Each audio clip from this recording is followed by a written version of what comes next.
All right, y'all. Welcome back to Dead Spot Podcast. Today we talking strictly hoop. We getting a good hoop episode in. The football season coming to an end, so if you want to tune in and see some other football content, going on to my Dead Spot Podcast on YouTube and check some of that out. But today we talking hoop. Let's get into it. We starting with PGs. I want to get into Dame and unfortunately Russ, but we're gonna start with Dame because I'm trying to put this Russ shit off as long as possible. But listen, Dame. I got beef with it. Not beef. I got a problem with what Dame is saying right now, right? Everybody keep talking about like, oh, Dame in a bad situation. Oh, Dame want to leave. Oh, Dame don't want to leave. All of these reports keep coming out. To me, I do not see how everybody just lying and Dame just ain't unhappy at all. I feel like Dame is too worried about what the media think about him and what the fans think that he is going to end up leaving himself in a horrible situation for the long term. Like, bro, Portland is not finna win. Portland is not finna, they not taking care of you how they supposed to. They're not giving you the help they need to. What you did all of that this summer at the Olympics, talking all of that about, oh, I need this, oh, I need that. And what did they go get you this summer? What did they even try to go get you this summer? Bro, you cannot keep sitting around saying, oh, I want to be with this team my whole career. Players keep saying, I just seen Joker say today about Dirk, like, bro, y'all keep talking about all of these players that stayed all of this time with one team. They all had rings. Kobe played 20 years with the Lakers because he won rings earlier and he still tried to leave twice. Dirk ended up winning the ring. You know what I'm saying? Tim Duncan had multiple rings. So it's like y'all comparing yourself to these players that had no reason to leave. Steph Curry, if he decided to play the rest of his career with the Warriors, he has 3 rings. He got MVPs. He's a first ballot Hall of Famer locked. It's, you know what I'm saying? Like, y'all can't compare yourself to that. And then everybody want to talk about Giannis. Dang, look at your roster and then look at the Bucks roster from last year. It's not even close. So for Giannis, and people wasn't even thinking Giannis was going to win. Giannis needed players to get hurt on different teams. Giannis needed some stuff to fall his way for it to work out for him. And he's also 7 feet tall. So it's like he could control the game more than you can at 6'2", 6'3", with the people that you had. Bro, you had one of the best playoff games in the playoffs last year against Denver. What you had, like 55 or something, was hitting all of these crazy shots, and y'all lost. Why? Because your team is not good. And it's like you're so worried about what everybody think of you, and oh, you want to be loved by the fans, and you don't want to come out and say what it is you got to say. It's like, bro, you end up getting passed up on this PG list. You Trey coming, Ja coming, like it's people coming to take your spot. You know what I'm saying? And you just kind of just like, oh, whatever. I'm gonna just stay here, ride it out. I don't care about winning. What do you mean you don't care about winning? Like, I don't really like statements like, oh, it's not all about the championship. Yeah, you know what I'm saying? But I feel like he basically saying similar shit to what Russ saying that, oh, I'm putting up the numbers, this and that. Oh, well, we doing like, bro, it's about winning. This is sports. I don't care how people have tried to change the narrative over the years of winning is not as important. Winning is important, bro. And I'm not telling you to go like join up with no super team. I'm not telling you to go to the Nets. I'm not telling you to go follow Brian them to the Lakers or go team up with Kawhi. I'm not telling you to do that, but it is good situations for you to get to. Could you find a way to get to Philly? That's been my number one priority for you for 2 years now. But if you can't get there, it's other good spots with good young people. If you want, like you was talking about New York, okay, like everybody said, if you go to New York, somebody is gonna come with you. Why not try to get there and try to build something around what you got going? But obviously, what you doing in Portland ain't working, bro. You've been there long and you getting old. You like 31, 32. When you look up in a minute, your career, your prime is gonna be over, and you're gonna be, if you do get a ring, it's gonna be as a role player who the 4th, 5th best player on the team, or coming off the bench in 5 or 6 years when you just trying to jump around. So it's like, bro, take advice from what Bradley Beal is currently doing. Like, you know what I'm saying? Bradley Beal is he doing his thing right now.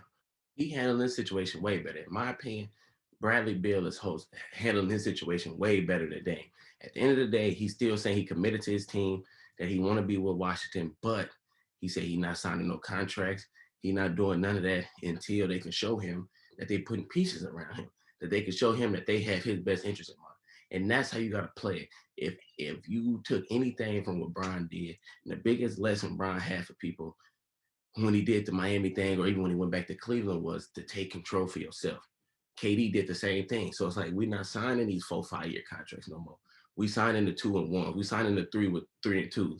we not staying no longer than 2 or 3 years nowhere, because if you not consistently trying to win, then I'm not trying to be here. And that's how you got to look at it, Dane. Take Bradley Beal. I mean, you're a better player than Bradley Beal. So if Bradley Beal got the power to say, I'm not signing no extensions, y'all got to just rock this out with me and see what I want to do, you obviously have that power. So you keep talking about you want to keep signing these 5 year, 250, $300 million contracts. That's cool. And if that's really all you want to do, then I don't want to keep hearing all of this like, oh, well, you know what I'm saying? I really want to win. And because you don't want to win. You want to put up good stats. You want to chill in Portland and be a legend for the fans. That's cool. If that's what you want to do, then fine. But stop saying that you trying to compete for a championship, because you know basketball just like all these other people know. And when you look at your roster, you know you're not a top contender. Look at where you at right now, bro. You at the bottom of the West. So let me see where you currently sitting as of today, bro. You in 12th. If the playoffs started today, you wouldn't even be in, bro. How can we keep saying how long? I mean, you've been a top 2, 3 point guard for years, so you get a little bit of leeway. But how long before the trades and the Jazz and all of these people that's ahead of you in these seasons and stuff? How long do they got to sit behind you? How long do we give you the grace period? Because dang, time is ticking, brother. So you need to find a way to get up out of there, or at least hold their feet to the fire, because you're not applying any pressure. So why would they continue to do anything differently? You know what I'm saying? So figure that shit out. But if you continue to want to be about your image rather than about winning, you're gonna be stuck there, and bro, you're gonna get, when the conversation getting of all-time grades or where you rank on the list, you're not gonna be able to climb up that list, bro. You're not. Because you got people that, like, it's people that's got better careers than you right now that don't have rings at your position, and definitely people that do. You know what I'm saying? So it's like you're gonna be in a conversation of, are you better than Chris Paul? Are you better than Steve Nash? Are you better than Jake? Like, probably not. They're not. I'm not. I wouldn't put you ahead of Chris Paul right now, and y'all both don't got rings. Like, it's like you would need to get a ring to jump him in my all-time list, or Steve Nash. Like, these players are more like true point guards, so it's like you would need to do something to get ahead of them. Don't see it.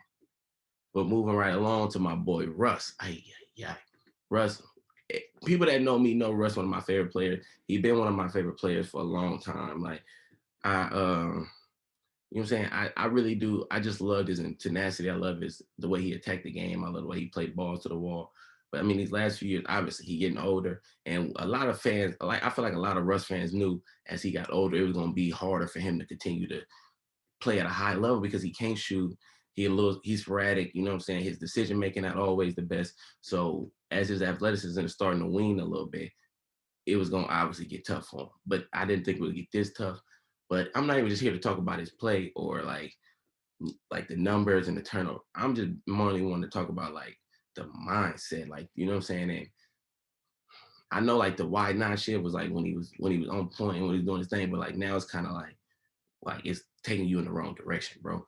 You out here trying to defend yourself, bro. You cannot be a point guard having 9, 10 turnovers and then talking about, oh, I'm allowed to have turnovers. Yeah, you're allowed to have turnovers, but not 8, 9, and 10, bro. You cannot be contributing to the losses like that. And I'm not one of the people that's saying it's all your fault, because I know your defense is terrible. I know nobody on the team is playing defense. And like, you know what I'm saying, including Brown on consistent basis, that none of them is playing deep. But AD, before he got hurt, was playing horrible. Not horrible, but not up to his level of what you would think of prime. This is his prime right now, and he's not playing like it. So it's a lot of downfalls, but Russ is obviously one of them right now. He's not shooting well. He's not facilitating well. I don't really know what he could do, but you can't keep coming to these press conferences talking about people want you to average 25, 15, and 15. Nobody wants you to average 25, 15, and 15. Nobody cares about that. You know what I'm saying? Like, you did the triple doubles. I know people start acting like they don't matter at all. I'm not one of the people. I do think it's impressive what you was able to do, but you have to now be able to turn your game to play with somebody like LeBron and stop doing careless shit and acting like it don't matter. That's not a recipe for success and attitude in LA. This is like in New York. This is like any of these big markets. They're gonna crucify you every chance you get. And now you play with Bron.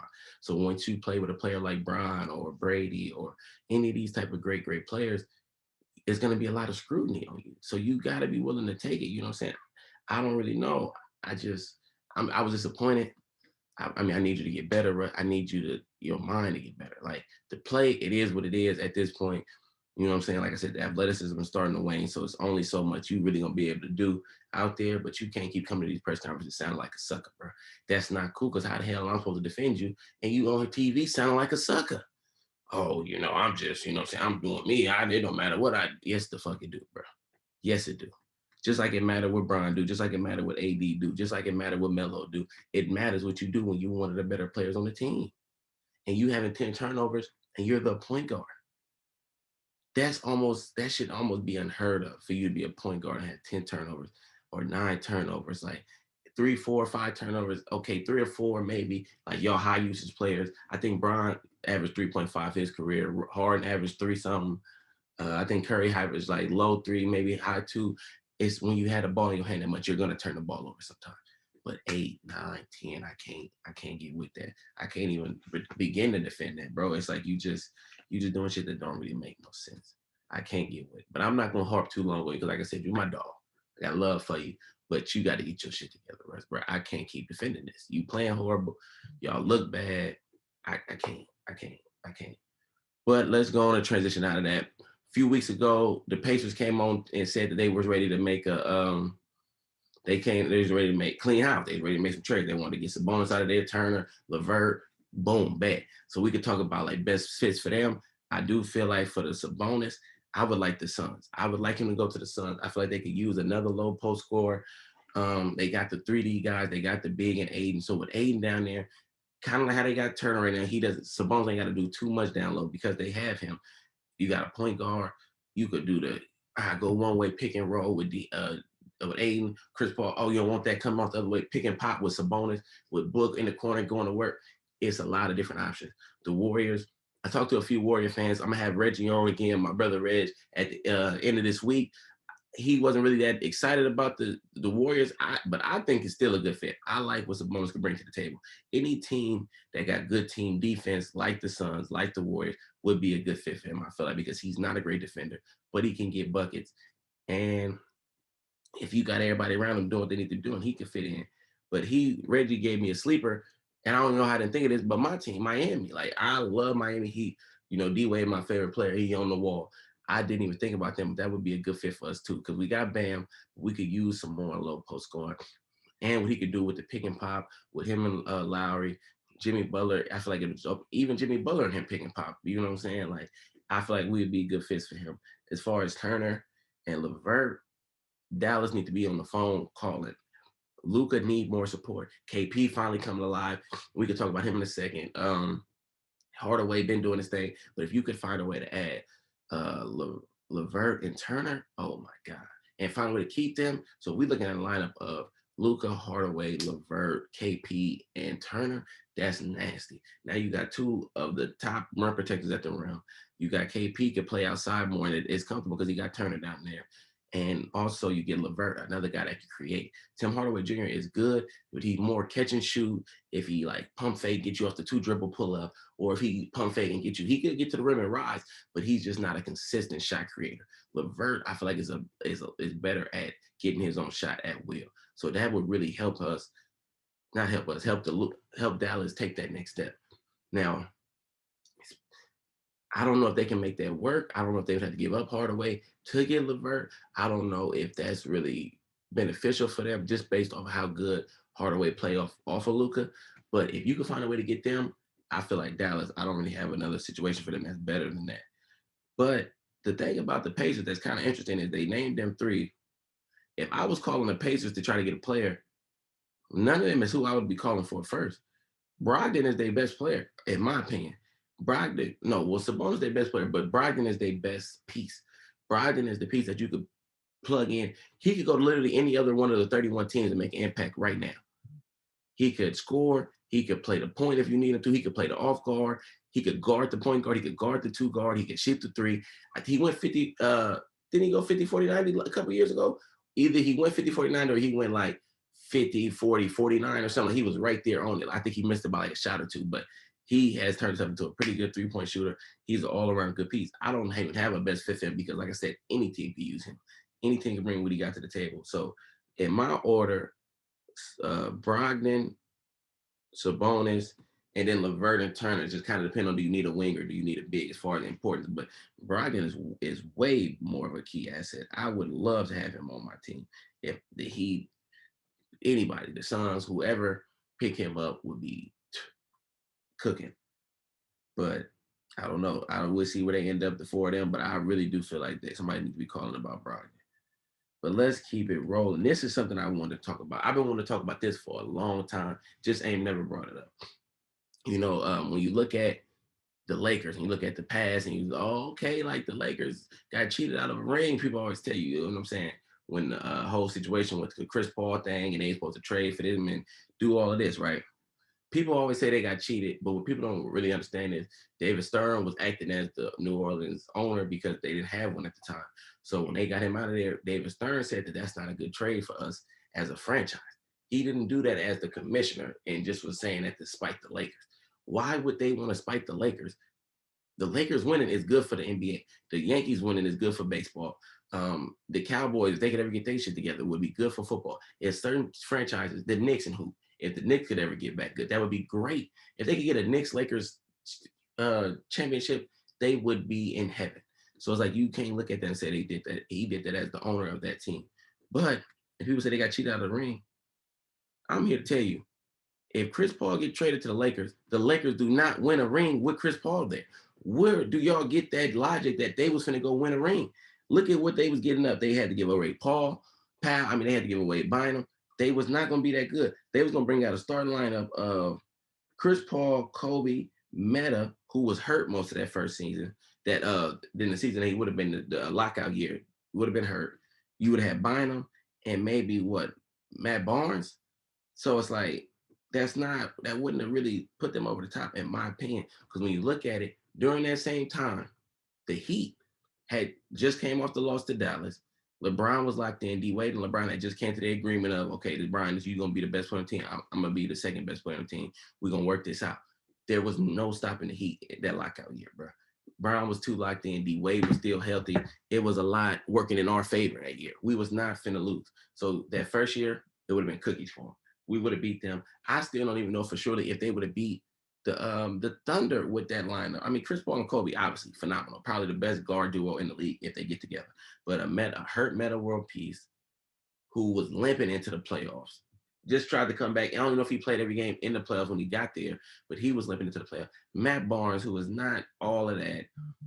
Bynum, who was good, but he wasn't just like, I mean, we wasn't too worried about that, bro. I don't know if they beat KD in them, but if they beat KD in them, they definitely don't beat D Wade Bron and the Heat in the championship in 2012. And if you come back the next year, but the next year, Dad, they traded Bynum, they got Dwight Howard. Oh, they got Dwight Howard. So it would have been Chris Paul, Kobe, Dwight Howard bet. Kobe tore his ACL. I mean Achilles. Kobe tore his Achilles. Do we not remember that? Did that not happen in 2013? Did he not pump fake Harrison Barnes jump and it tore his shit up? Did that? So first year they lost to D Wade and Brown now. Second year Kobe tore his Achilles. When the fuck was they supposed to win a ring? When was they gonna get one? So all of this whole shit about, and you can't go back and rewrite history. Oh, well, if this Bird got hurt, and even if they don't get hurt, I don't see them getting to the finals and beating them, bro. They not was beating. Now, if they would have got that, now if Kobe would have never got hurt, and maybe in 14, but the Kobe Dwight shit wasn't even working. So adding Chris Paul, I don't think just makes that dynamic that much better. Kobe and Dwight just didn't get along at that stage of their career.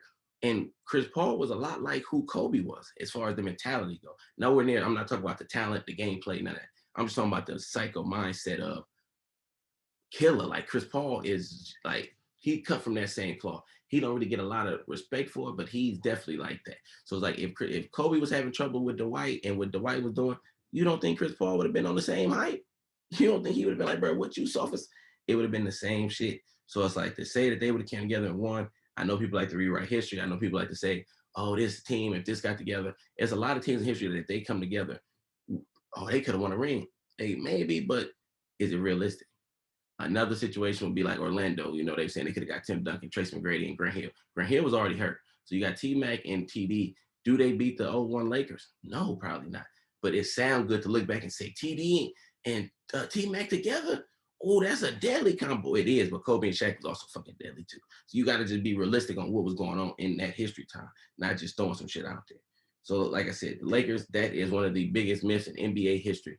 The Lakers, I repeat, would not have won a championship with Chris Paul. I'm glad that didn't happen because Chris Paul, I got love for you, but if you would have got to go play with Kobe and you wouldn't have won, they would have been eating your ass up even more. So I love that that did not happen for you. Another thing, I'm tired of you dudes hating on my foreign homies. I got to do it, bro. And I know it's because they foreigners. I know it's because they fat. I know they out of shape.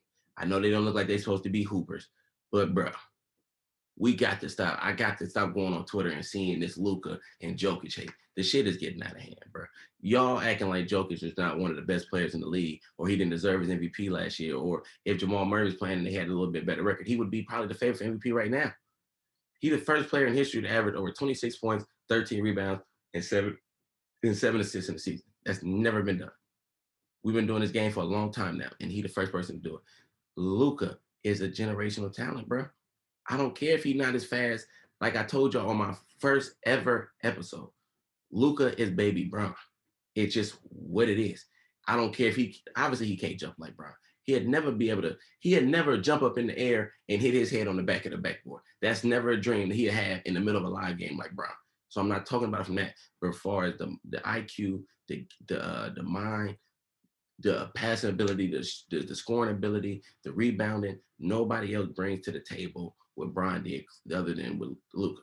Whenever you see somebody compared to Bron when they're young, it'd be like either they got the points be close and the assists be close, or the rebounds be hella far off, or the points and rebounds be close and the assists be hella off. Luka gonna be the only player that can meet him in all three categories. Y'all got to stop hating on bro. He already two-time first team All NBA in his first 3 years. What? Jokic is the first second. I think he's the first second round player to win MVP. Bro, what they doing is special in this league. And it's like, bro, I know I'm telling you, I know y'all love the players like Giannis and Bron with these muscles coming out of their neck and coming out of every part of their body. Hey, this is just a different way. This is, you know what I'm saying? It's nothing you can do about it. They score when they want to. They get the open guy when they want to. You have to just look at it and say, okay, we've been bullshitting. These fellas is balling. They raw. They two of the five or six best players in the league. You got Giannis, KD, Steph, Jokic.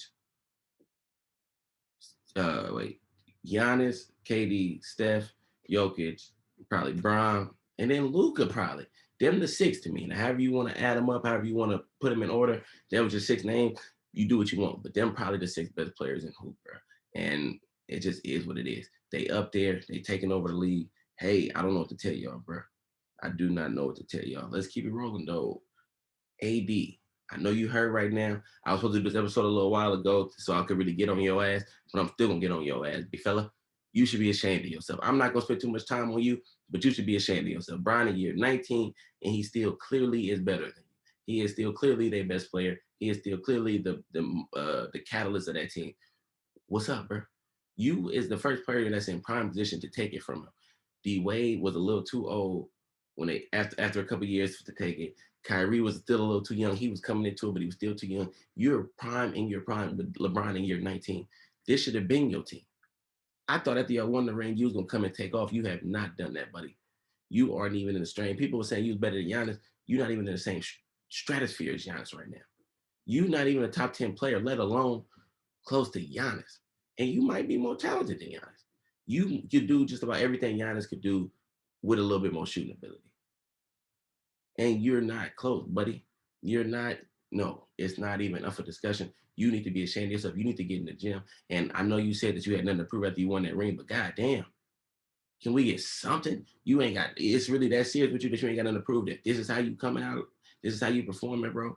That's what I be saying about Russ that make it hard for me to really just fully hate him is because you got players like AD who is super talented, who got every ability. If he played as hard as Russ do with his natural God-given ability, he would probably be the best player in the world.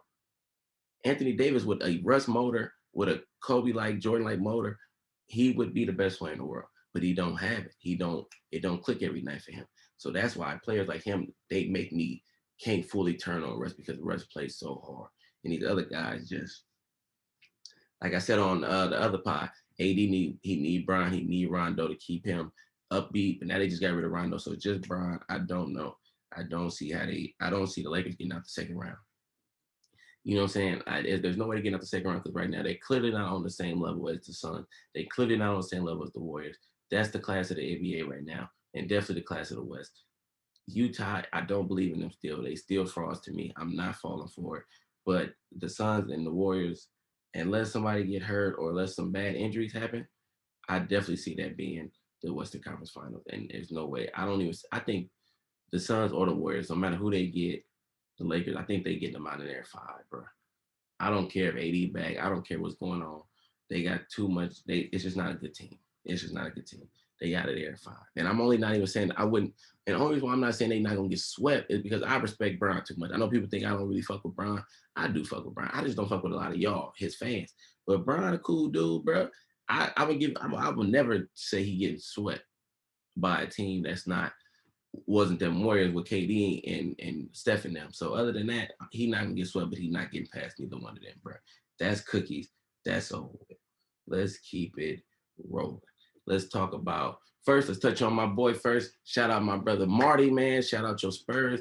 Hey man, Greg, as long as Greg pop there, y'all gonna fight, but we gotta talk about one of the most underrated players in basketball, DeJounte Murray.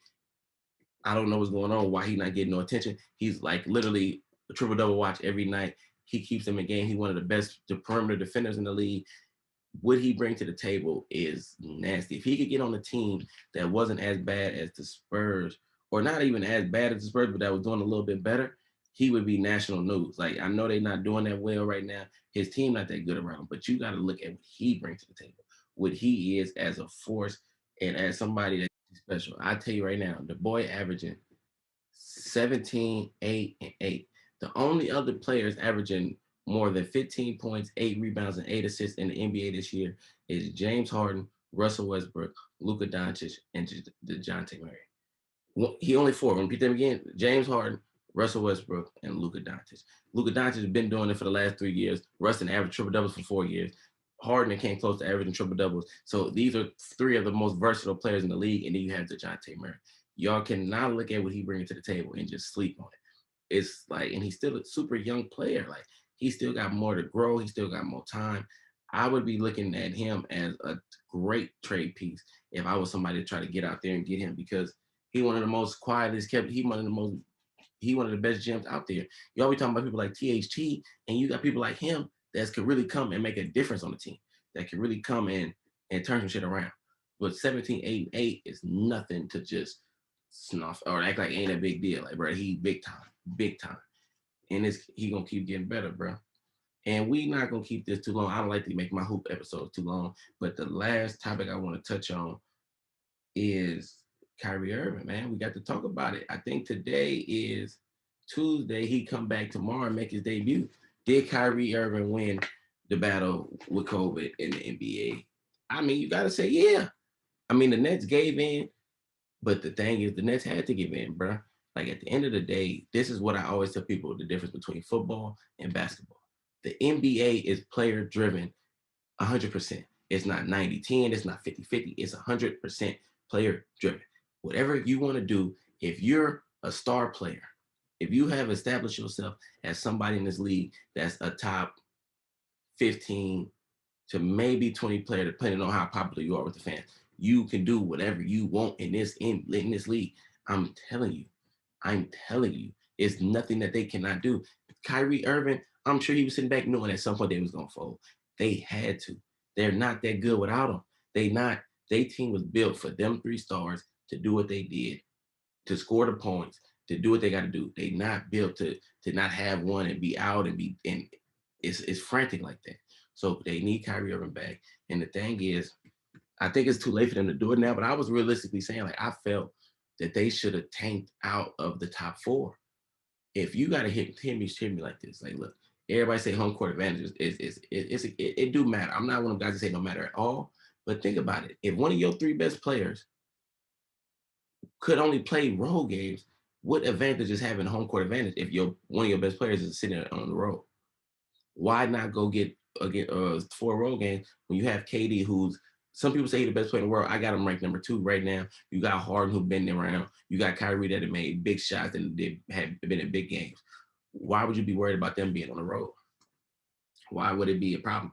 I feel like I would trust Kyrie, Harden, and KD against anybody in the East to get me 1 out of 2 on the road in the first 2 games.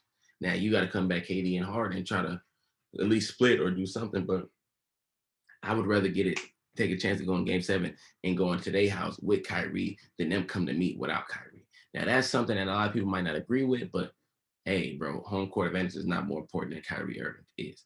Because when you look at somebody like the Bucks, who I think the Bucks could beat the Nets anyway, you need Kyrie Irving for as many games as you can. So it would be better off to get Kyrie Irving for 4 games against them than for you to get them 3 games and have home court. So that's just my take. I just really feel like that's best case scenario for them is to tank out of that spot.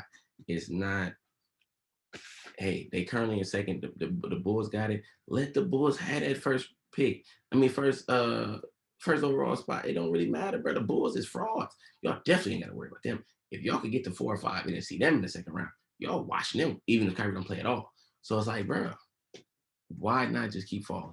Fall out of the top 4, in my opinion. That's what I think. If they could get to 6 or something, that'd be about perfect to kind of solidify that they would have be on the road. The rest of the way, because 7 and 8 not gonna really win.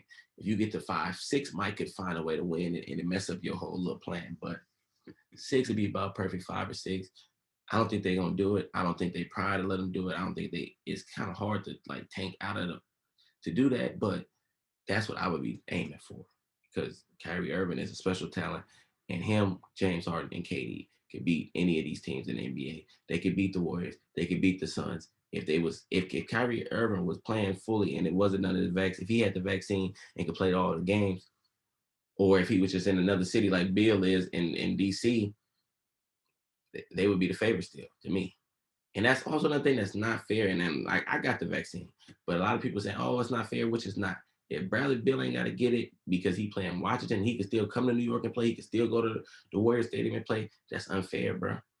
It gotta be it gotta be one rule, in my opinion. It gotta be either if you don't have it, you can't play, or if you don't have it, you can't play in these certain cities or whatever the rule is. But it got to be the same rule for everybody. So because I'm in DC and he in New York, they getting treated totally different. Ain't nobody even talking about Bradley Beal and the COVID. In the vaccine shot. But that's all they keep talking about with Kyrie. And he the villain, and Stephen A. Smith is trying to make him out to be this bad person. It's just a horrible thing that they're doing to him compared to what they're doing to Bradley Beal, just based off of the city they in.